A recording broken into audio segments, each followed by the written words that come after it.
Do not let him leave this house. The first words Noah Bennett heard after waking were not exactly comforting, especially when they came from a stranger with a voice calm enough to make the order sound permanent. Noah opened his eyes. 3 men stood near the enormous bed. The tallest was dressed in a dark coat, black hair neatly pushed back, blue-gray eyes fixed on Noah with an expression that revealed absolutely nothing. Another man leaned against a carved wooden cabinet, arms crossed, while the youngest hovered near the window looking openly relieved. Noah stared at them. They stared back. Excellent. He had apparently awakened in a luxury kidnapping situation. Where am I? Noah asked. His throat felt dry. The black-haired man immediately reached for a glass of water, then stopped before handing it over, as though remembering Noah might not want a stranger standing that close. Hawthorne Estate, he said. Noah accepted the glass carefully. That cleared up almost nothing. The younger man blinked. The one by the cabinet covered a smile. The black-haired stranger remained serious. You have been unconscious for 3 days. Noah nearly dropped the water. 3 days? The physician said you should remain inside until you are steady, the man continued. That is why I said you should not leave. Noah stared at him. So not kidnapping. Probably. Still suspicious. And you are. The room changed. Not dramatically. Just enough. The younger man's relief vanished. The man near the cabinet straightened.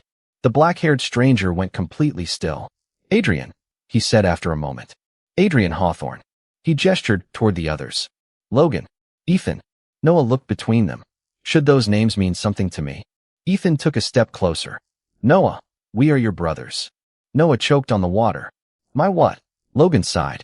Step-brothers. That clarification somehow made this stranger.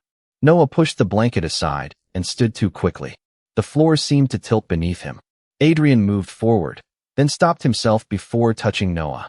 Slowly. I am fine. Noah took 1 step and immediately grabbed the bedpost. That was a temporary disagreement between me and gravity. Logan laughed. Adrian did not, but something softened around his eyes. Noah noticed. He wished he had not. The room itself looked wrong. Heavy curtains, stone walls, a fireplace large enough to roast an entire Thanksgiving turkey. No outlets, no phone, no television. His last memory was leaving his college design studio late at night. Rain hitting the sidewalk, his backpack over one shoulder, and then a flash of white light reflected in a store window. After that, nothing. Noah crossed the room toward a tall mirror. Please tell me there is a reasonable explanation for all this. Nobody answered. That was not encouraging. He reached the mirror and froze. The face looking back was not his. Same age, maybe 23, but softer features, chestnut hair falling over pale green eyes, fair skin, a face delicate enough to belong to somebody else's life. Noah touched his cheek. The reflection copied him. His stomach dropped. Oh no. Ethan moved closer. Noah. No. Definitely not Noah. Well, technically Noah, but not this Noah. Logan frowned. What does that mean?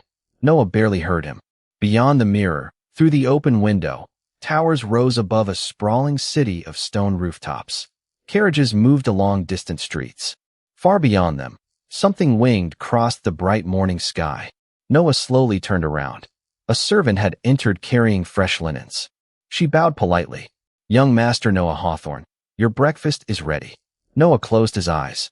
Somehow, losing his mind would have been easier. Breakfast turned out to be less of a meal and more of an interrogation disguised as pastries. Noah sat at the long dining table while Logan watched him with open curiosity. Ethan kept pushing different dishes toward him, and Adrian somehow managed to say almost nothing while still making Noah feel completely observed. You really remember none of us? Ethan asked. Noah looked down at the plate in front of him. I remember instant noodles, group projects, and a landlord who thought fixing the heater meant hitting it with a wrench. Logan frowned. What is a landlord? Noah sighed. A person who takes your money and ignores your emails. Ethan looked, genuinely fascinated. Adrian finally spoke. You keep describing things we do not have here. Noah glanced at him. I have noticed. A servant poured tea. Noah reached automatically for the honey. Adrian watched the movement. Just for a second. Too brief for anyone else to notice, but Noah did. Logan leaned back in his chair. Mother married father 4 months ago. You came here with her. That is how you became part of the Hawthorne household. Noah paused with the spoon halfway to his cup. Where is she? The mood shifted again. Ethan looked at Adrian. Logan looked away. Adrian answered, "She is traveling with our father in the Western Province. They left before you became ill." Noah absorbed that slowly. So the person whose body he had somehow inherited had a mother, a stepfather, and 3 stepbrothers who apparently knew him well enough to notice when he stirred honey into tea. Wonderful. No pressure at all. "And what was I like?" he asked. Ethan opened his mouth immediately. Logan spoke first. "Quiet."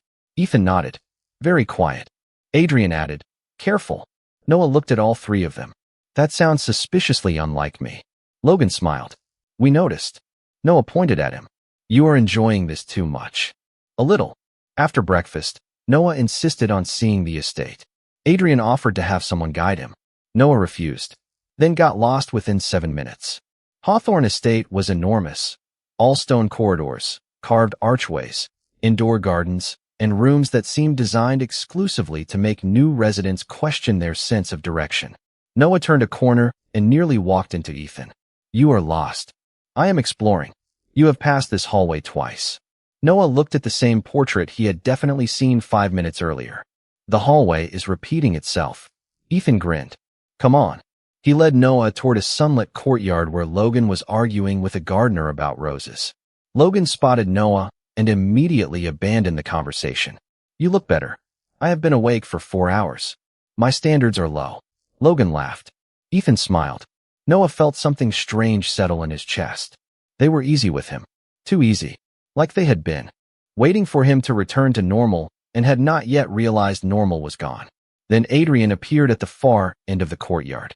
He had a stack of documents under one arm, dark coat buttoned neatly, expression calm as ever. His eyes went straight to Noah. Not Logan. Not Ethan. Noah. Adrian crossed the courtyard. "You should not be outside for long." Noah raised an eyebrow. "Is fresh air illegal here?" "No." Adrian held out a light cloak. "But you were unconscious 3 days ago." Noah stared at the cloak, then at him. "Do you always carry emergency clothing?" "Only when necessary." Logan made a sound suspiciously close to a laugh. Adrian ignored him. Noah took the cloak. "Thank you." The words came out softer than he intended. Adrian nodded once. As Noah pulled it around his shoulders, he noticed Adrian was still watching him. Not suspiciously. Not exactly. More like someone comparing a familiar picture with a version that had changed in tiny ways. Noah looked away first. That afternoon, he found a family portrait hanging near the western staircase. Adrian, Logan, Ethan, their father, and Noah himself stood together beneath a painted hawthorn crest. The old Noah looked calm, reserved, almost delicate beside the others. Noah stepped closer. At the bottom of the frame, someone had written a date. 6 weeks earlier. Noah stared at the painted version of himself and felt a chill that had nothing to do with the weather. Whoever that young man had been, he had belonged here. And sooner or later, this family was going to realize Noah was not him. Noah discovered the problem with leaving Hawthorne Estate the next morning. People stared. Not casually. Not the normal kind of glance you gave someone wearing mismatched socks in public. They actually stopped what they were doing. Noah had made it halfway through the city market with Logan and Adrian when he finally leaned toward Logan. "Is there something on my face?" Logan looked at him. "No." "Is my shirt backward?" "Also no." Noah glanced at a merchant who immediately pretended to reorganize a basket of apples.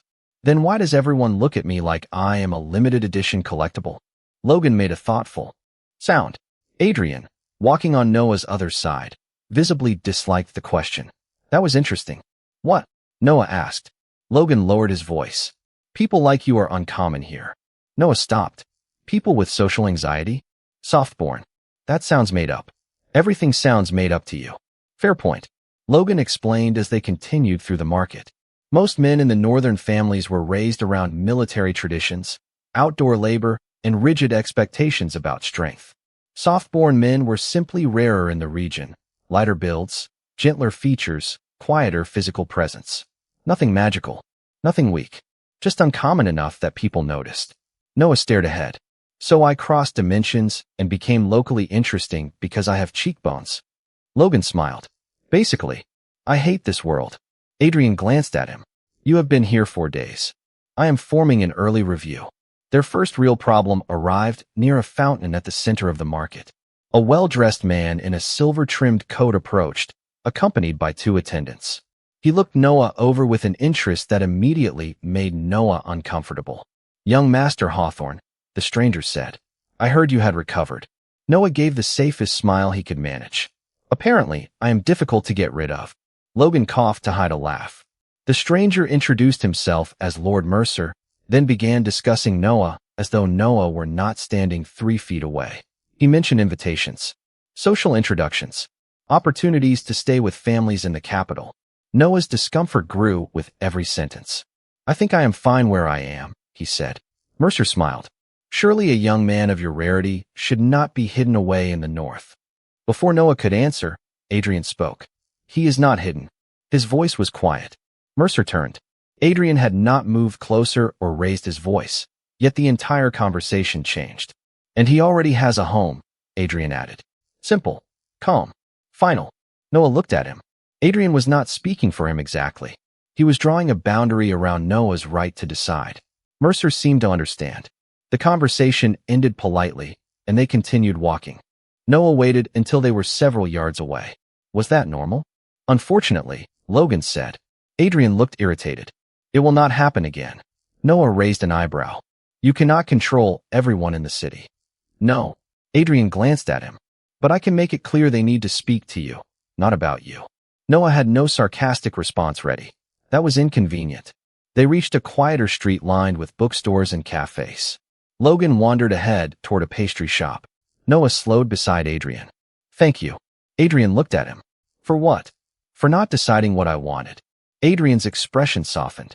"That should not require thanks."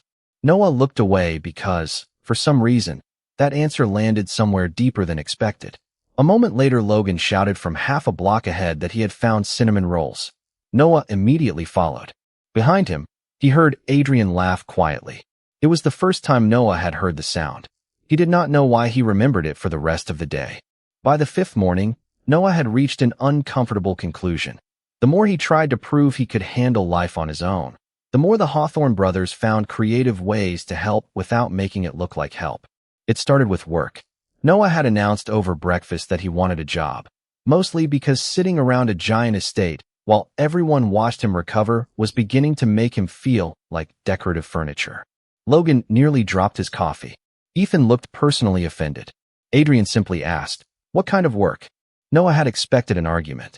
Instead, 2 hours later, Adrian placed a short list of open positions on the table in front of him. "The city library needs an assistant in the design archive," he said. Noah stared at the paper. "You found this already? You said you wanted work." "I said that this morning." Adrian looked mildly confused. "Yes." Noah rubbed his forehead. "You are disturbingly efficient." The library position was perfect. Quiet, organized, full of old maps, illuminated manuscripts, and architectural sketches. Noah accepted immediately. Then came clothing. He refused Logan's offer to buy him a new wardrobe, so Logan solved the problem by appearing in Noah's room that afternoon with 6 shirts and announcing, "I need someone with taste to tell me which of these are terrible." Noah narrowed his eyes. "All 6. Logan smiled. "Great. You are hired." "Hired for what?" "Styling consultation." "You made that job up." "All jobs are made up eventually." Noah tried not to laugh. He failed. Ethan was worse. After learning that Noah missed the cinnamon toast he used to make in his old apartment, Ethan disappeared into the kitchen for nearly an hour and returned carrying something that looked like bread, had lost an argument with sugar. Noah stared at the plate. "What happened?" Ethan looked proud. "I followed your instructions. I said a little cinnamon. I used a little." Noah looked at the thick brown layer. Was the spoon the size of a shovel? Ethan frowned at the toast. Noah took a bite anyway. It was terrible. He swallowed with dignity. "Delicious." Ethan brightened. From the doorway, Adrian said, "You are lying." Noah nearly choked. "Nobody asked you." Adrian walked in holding a stack of papers, his expression far too calm. "You make the same face every time you dislike food." Noah froze. "What face?" "Your left eyebrow lifts."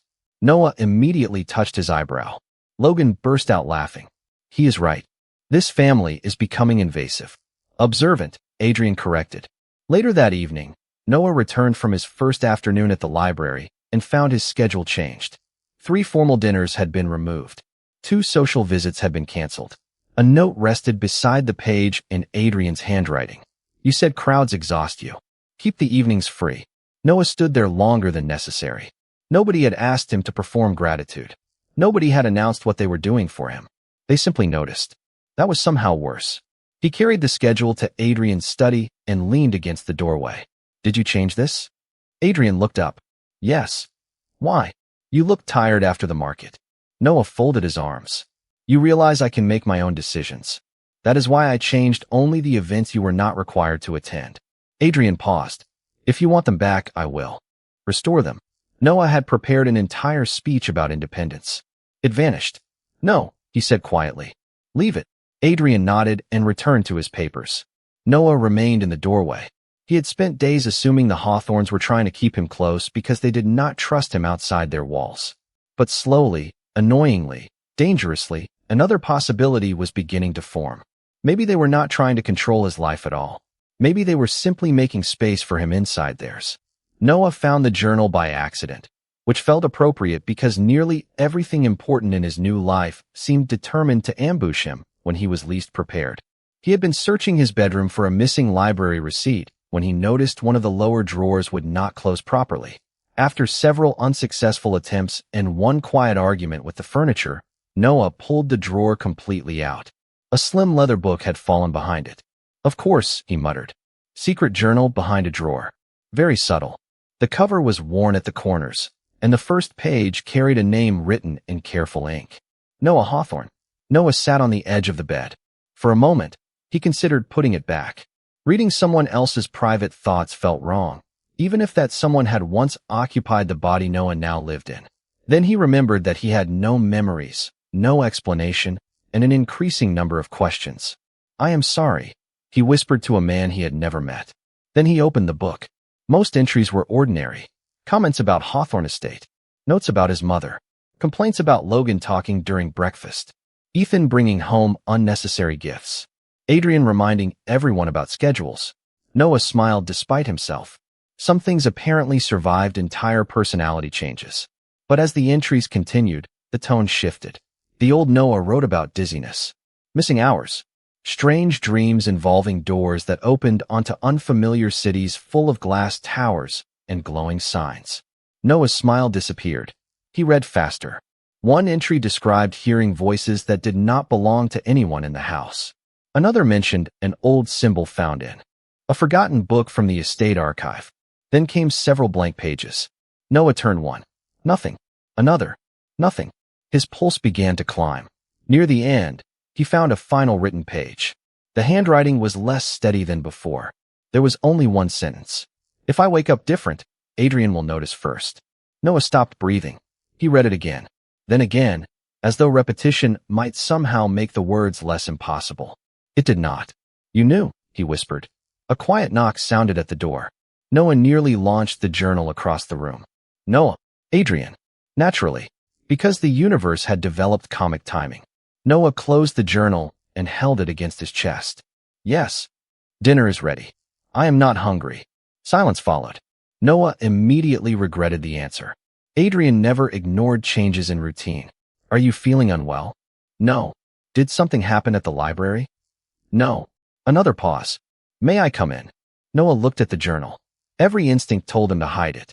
Instead, he slid it beneath the pillow. Not right now. Adrian did not argue.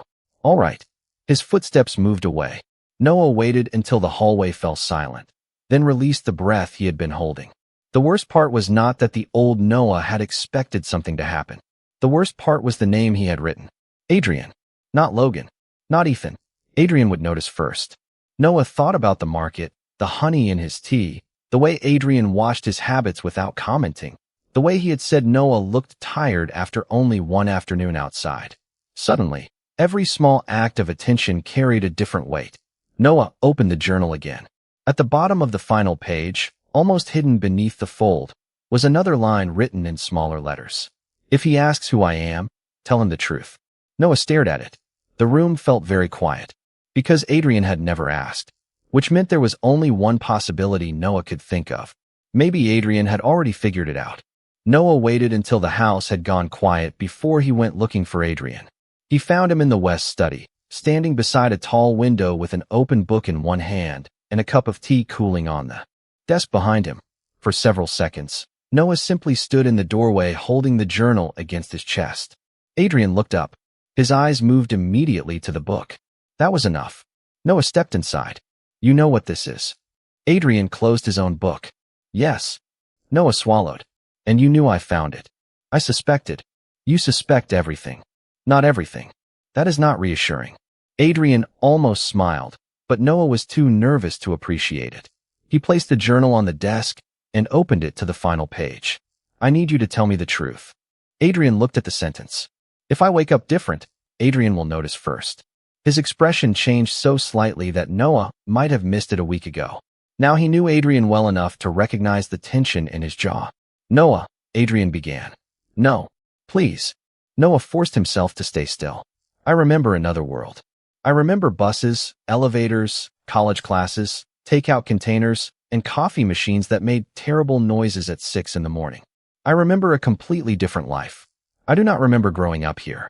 I do not remember meeting Logan or Ethan. I do not remember you. Adrian said nothing. Noah's fingers curled around the edge of the desk. I am not the person you think I am. Adrian met his eyes. I know. Noah stared. You know? Yes. Since when?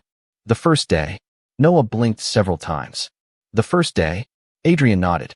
Noah let out a breath somewhere between disbelief and laughter.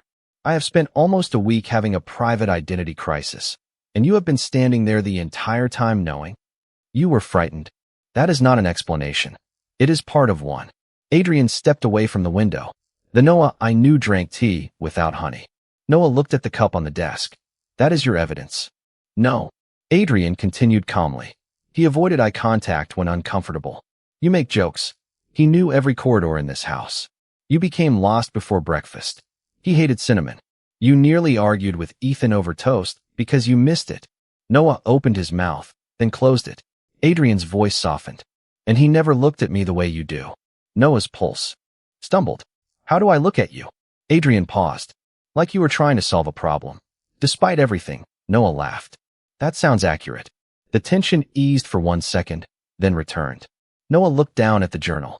Why did you not confront me? Because I had no right to. Noah looked up. Adrian's expression was steady.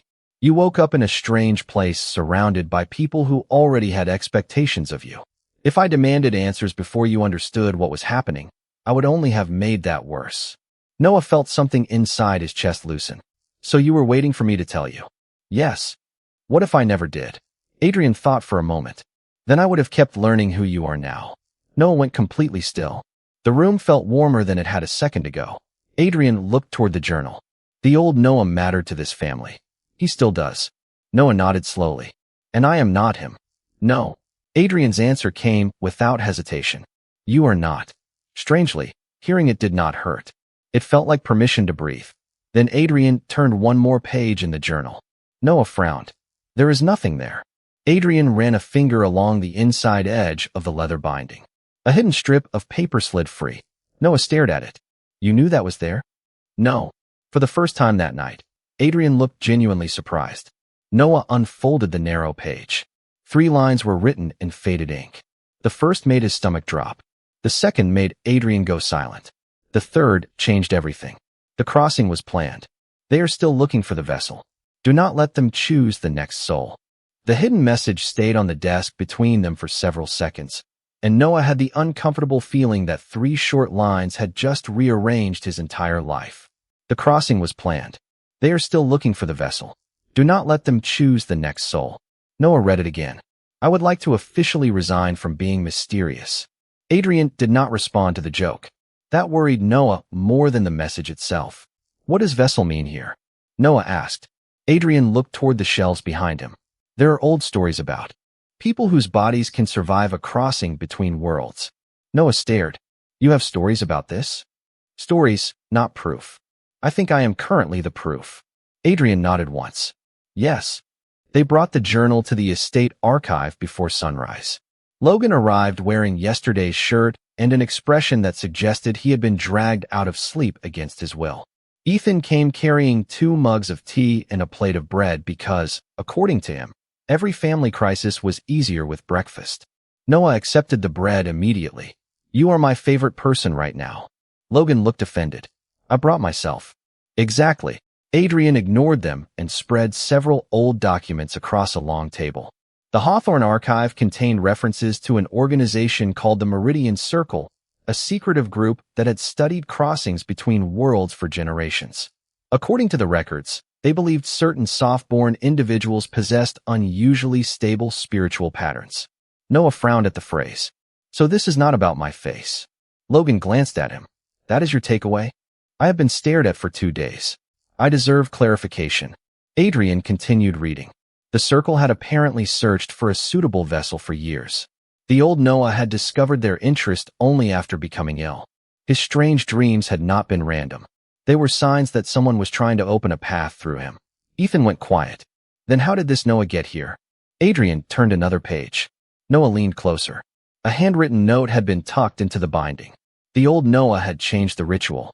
Instead of allowing the Meridian Circle to select a soul, he redirected the crossing so the gateway itself would search for someone compatible. Someone who could survive without being controlled. Noah felt cold despite the warm room.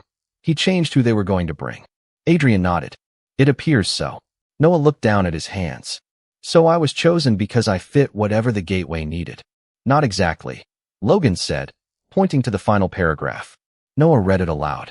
The crossing seeks similarity, but not obedience. It finds the soul most capable of refusing the path chosen for it. He stopped.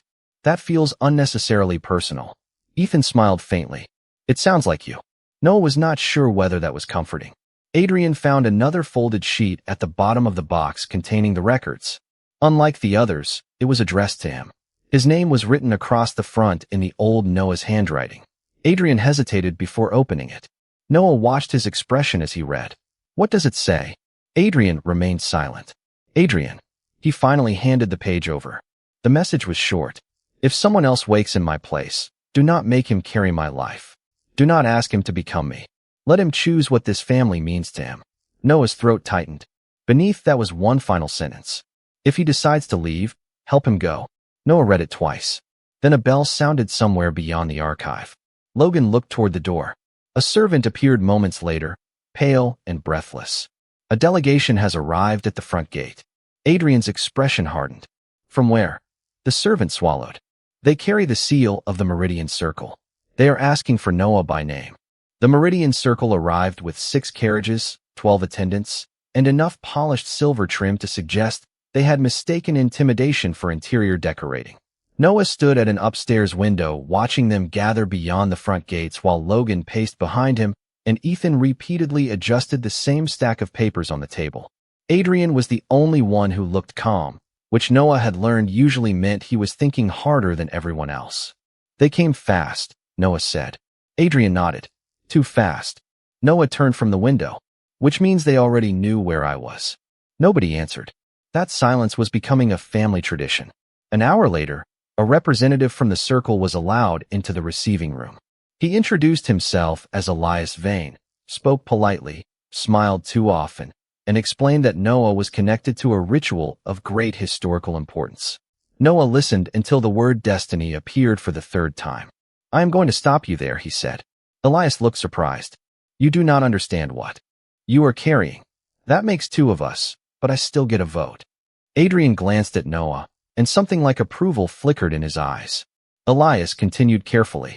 The circle claimed the crossing had destabilized an ancient gateway. They wanted Noah to come with them voluntarily so they could complete the process and prevent further problems. Voluntarily sounded suspicious when 12 attendants were waiting outside. Noah asked for time. Elias agreed. Too easily. That bothered him more than an argument would have. By sunset, Noah had made a decision he already hated. If the circle wanted him, maybe going with them would keep Hawthorne Estate out of whatever came next. He packed 1 bag. Very badly. 2 shirts, 3 books, a loaf of bread, and no socks. He was halfway down the east staircase when Logan appeared below him. Absolutely not. Noah stopped. I was hoping for a more dramatic escape. Ethan emerged from the hall carrying Noah's missing coat. You forgot this. Noah stared at them. Are you helping me leave or stopping me? Logan looked toward the landing behind Noah. Apparently that depends on him. Adrian stood there holding a folded map. Noah's chest tightened. Adrian walked down the steps and handed it to him. The southern road is safer after dark. There is an inn about 8 miles from here. Noah looked at the map, then at Adrian. You are giving me directions? Yes. You are not going to tell me I cannot go? Adrian's expression remained steady. If staying here becomes another cage, then we have failed you. Noah forgot every argument he had prepared. Logan looked miserable. Ethan looked worse. Neither moved to block the door. Noah slowly understood. They were actually going to let him choose. You think this is a terrible idea, Noah said. I do, Adrian replied. Then why help me? Because your life belongs to you. Noah looked down at the map. The words hit harder than any command could have. What if leaving is the only way to protect you? Adrian stepped closer, but still left space between them. Then say that is why you are leaving. Do not pretend it is what you want. Noah's throat tightened. Outside, the circle carriages waited beyond the gates. Inside, Logan had packed extra food into Noah's bag without asking.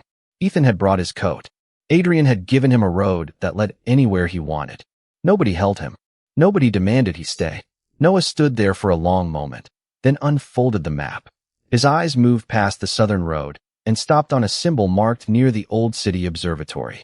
He remembered a diagram from the archive, the gateway, the alignment. The circle had said they needed Noah, but maybe they needed the place more. Noah looked up at Adrian. What if I do not go with them? Adrian's gaze sharpened. What are you thinking? Noah folded the map again, this time with purpose. I am thinking I finally understand why they came here so quickly. Logan stopped pacing. Ethan leaned closer. Noah pointed to the observatory mark. They are not waiting for me to leave. They are waiting for nightfall. The observatory stood on a hill less than 3 miles from Hawthorne Estate, abandoned long enough that most people in the city treated it like an old landmark instead of something important. Noah, Adrian, Logan, and Ethan reached it before the Meridian Circle did. The inside smelled like dust, cold stone, and rain that had found its way through cracks in the roof. Above them, a broken glass dome framed the darkening sky. Noah spread the copied archive pages across a circular table. The circle thinks the gateway opens when the moon reaches this position, he said, pointing to the diagram. Logan leaned over his shoulder. And you think they are wrong?